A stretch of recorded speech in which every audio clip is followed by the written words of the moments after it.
Dear friends, we just finished with the holiday of Rosh Hashanah and celebrated the New Year.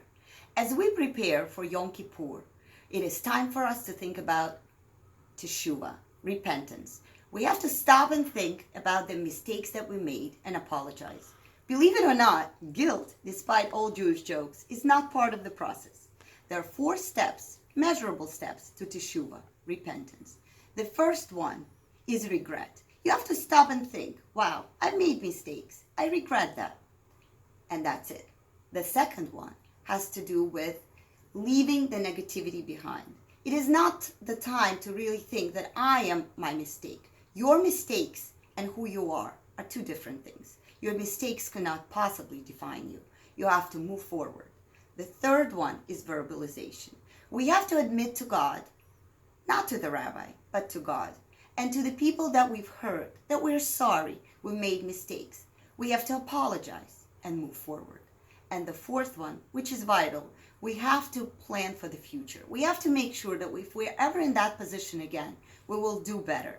And from that point on, we move forward. We do not dwell on our mistakes. We do not put ourselves down, because guilt is a place of darkness. It's not productive. So work on that, because that is very important. As we prepare for the holiday of Yom Kippur, I would like to also recommend that we do not remind God of all our great things, because God definitely remembers. We're actually rewarded for the things that we did without really acknowledging that we did them. Those little quiet mitzvot, good deeds that we did for our loved ones or strangers.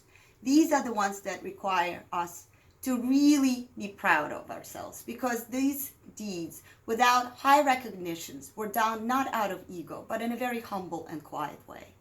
We're also taught not to be too ambitious with New Year resolutions. There is a beautiful story about a gentleman who wanted to travel in high class, and therefore he only had money to buy halfway ticket to his final destination. Yes, he was ambitious, but unfortunately he was escorted out halfway through his journey. He had not enough money to travel to the end of his journey.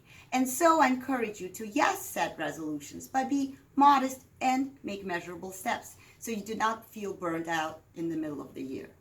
It is interesting to note that according to Rabbi Lord Jonathan Sachs, the miracle of Jewish people is not that we unconditionally believe in God, but that God unconditionally believes in us. And this is a very soothing idea. This is the time to stop, reflect, apologize, and set new measurable goals for the new year. Have a wonderful and meaningful time of thinking and looking forward to the future.